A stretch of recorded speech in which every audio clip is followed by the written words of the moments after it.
Round two, we have the choice. We will play first. And very good hand. We'll keep. So we get to go student. Actually, I guess we go Isamaru. Because I don't want to invest in student right away. I'd rather wait on that a little bit, I think. Also, the thing about Flicker Wisp that I probably realized in the past but had forgotten about is that you can get rid of a blocker. That's actually really important. You get to just exile a blocker, which is pretty insane, actually. So Flicker Wisp is a pretty optimal card for this list since it's an evasive, high-power beater as well. But yeah, getting rid of a blocker is pretty insane, as well as just killing tokens. I'll just 3 mana, get a 3/1 flyer, kill your token. It's pretty nice. Ooh, well, there's a way to get black mana. And deck thin? Yeah, yes please. So I think we just swing Isamaru,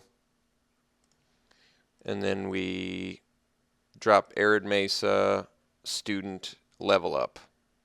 That way next turn we can level plus play Raise the Alarm. Interesting, not what I was expecting. Get the scrubland, drop the student, level up the student, pass. I just want to see a non-basic. There it is. Gone. Kiss that Temple of Epiphany goodbye.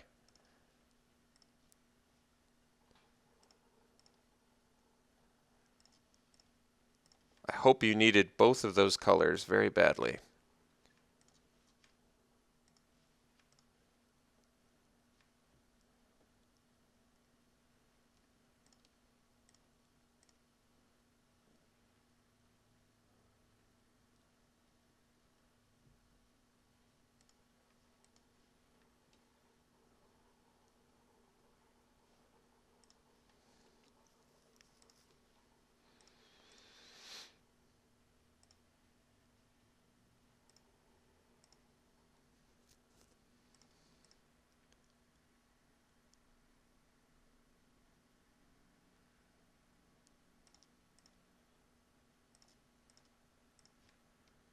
Ooh, little precinct captain.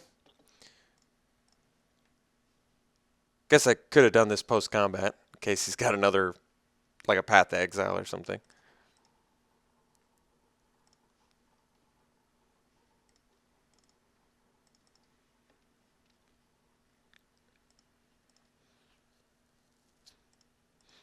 Next turn we get 8 power double strike in, which is pretty huge.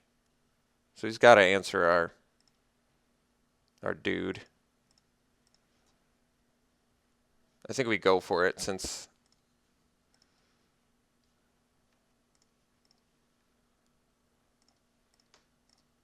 oops.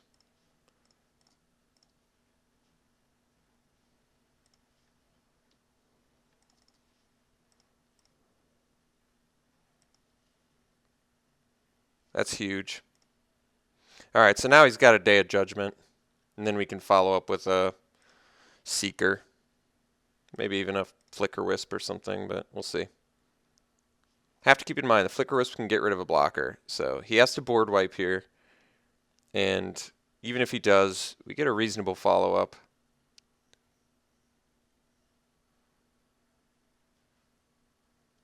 Mortar's not the end of the world. All right.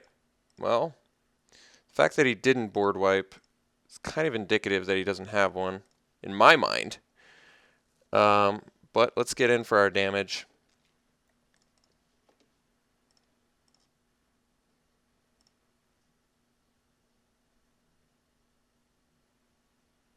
I'm pretty tempted to almost not play anything, but I think we do play the Seeker because now he's very motivated to board wipe, and if he does, we still get the win with Raise the Alarm, so let's do it.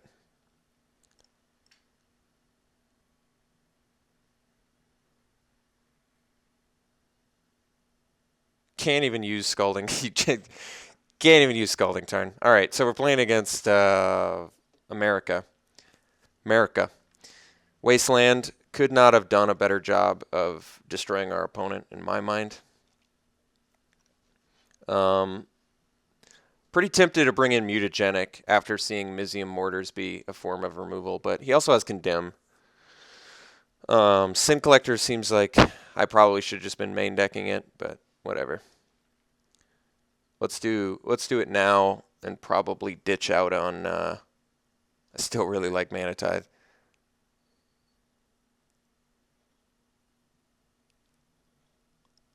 Maybe the Banisher Priest again. Banisher Priest is really going to shine in like a blue-green matchup. And it's going to suck in any matchup where they're either low on creatures or they have a bunch of removal, which seems like both of those things are our opponent. Yeah, Sin Collector and Banisher Priest are actually very, very interchangeable in my mind. Let's bring in, how many sources of white would I have if I cut 2 more? 3, 6, wait, 4, 8, 12, 6. Geez, yeah, we can afford to cut a couple planes, no problem, for swamps. Now, I could also, yes, I could cut the Raise the Alarm for like a, where is he? Tide House Sculler, but not feeling it. Could actually do a Curse Scroll. When you're in top deck mode, this card's nasty. But I don't know what I'd do that for just yet. Probably Raise the Alarm or Sovereign maybe. But let's do one more match. I want to see more of what I'm up against before I do something like Curse Scroll. Johnny actually seems, well, he seems fine actually. The -2 ability is just really good. All right, let's try this again.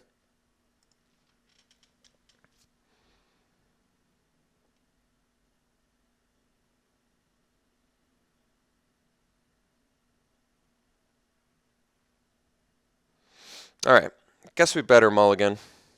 Kind of expensive stuff, no black source and only 1 land. All right, gotta do one more.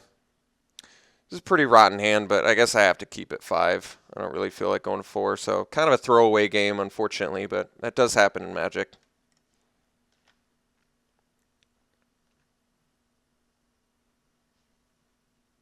Guess we'll see more of what our opponent's deck's about. All right, some solid blocks there. Yep, card I can't play.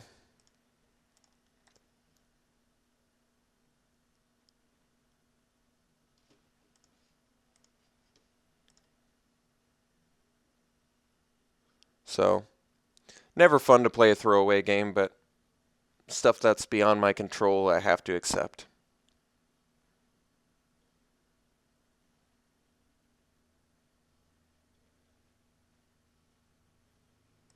Rabble Master, okay, good to know. So it doesn't seem like he's a board wipe deck so much, but Rabble Master with Wall of Omens is certainly strange. White Source there would have actually been pretty nice since we could have sorted his Rabble Master, but like I said, I guess this is just a throwaway game. Actually, White Source would have let me Raise the Alarm block his Rabble Master, which would have been really good.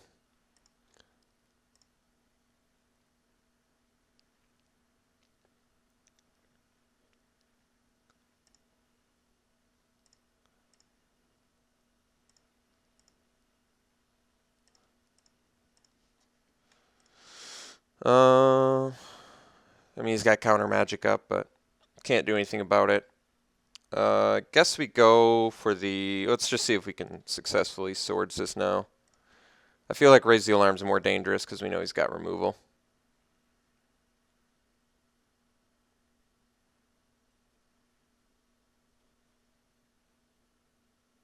Yeah, I guess that's going to do it.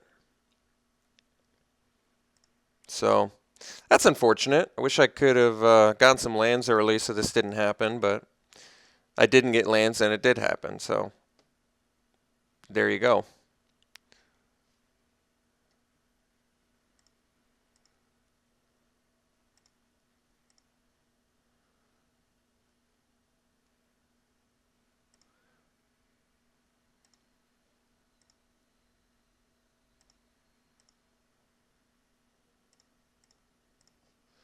Okay, not a very fun game. Let's try game 3 and see if we can't draw some cards.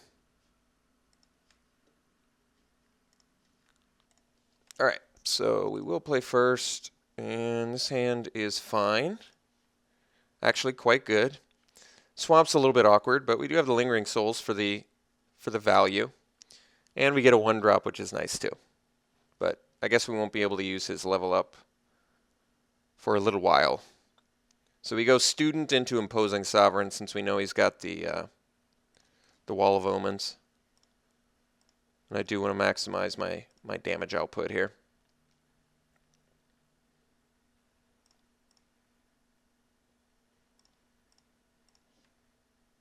Well, that was a good draw. All right. We'll get in, see if he's got the Condemn.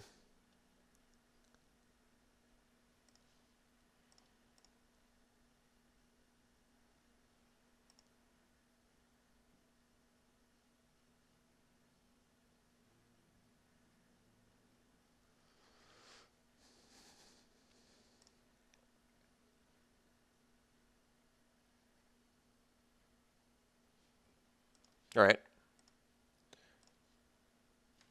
So we could actually do... Here's the thing about playing Seeker. If we do Seeker and he doesn't play Wall, we get an extra damage in. I think we just go for... Let's assume he's got Wall. I'm just going to assume he has Wall. And I think that's actually a fairly safe assumption, to be honest. Or he doesn't have a land drop. How about that for a... Then I draw Ravages of War. Should I 4-for-1 myself?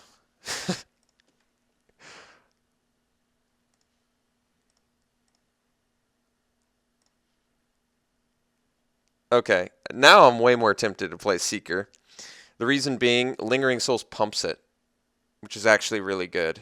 It allows us to get an additional point of damage in. Plus, even if he gets a blocker at this point, it doesn't do anything since it comes in tapped. And we're going to get to gain life, so there's just a lot of positive reasons to play Seeker the way there. I cannot believe our opponent kept a 1-lander against a mono white beats deck. This guy is absolutely out of his mind.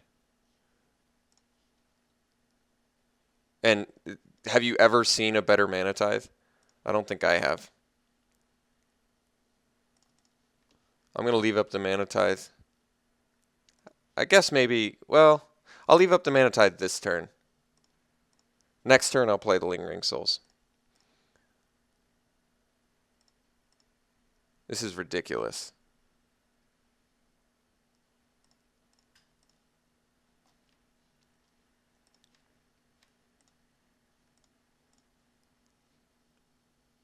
So now I get to play Arid Mesa, I get to get our Scrubland, I play the Lingering Souls, and I get to leave up Mana Tithe too, which is pretty insane.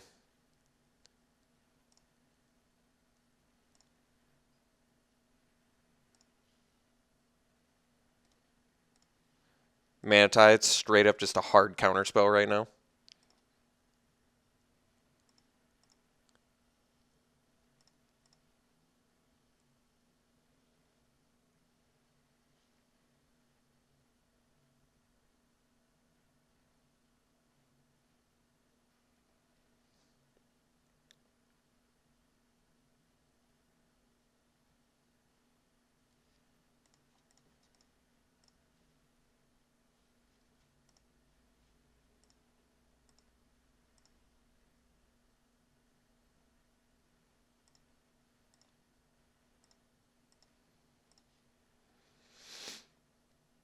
So we play the Sublime Archangel, and no, we just Ravages of War, and he's done.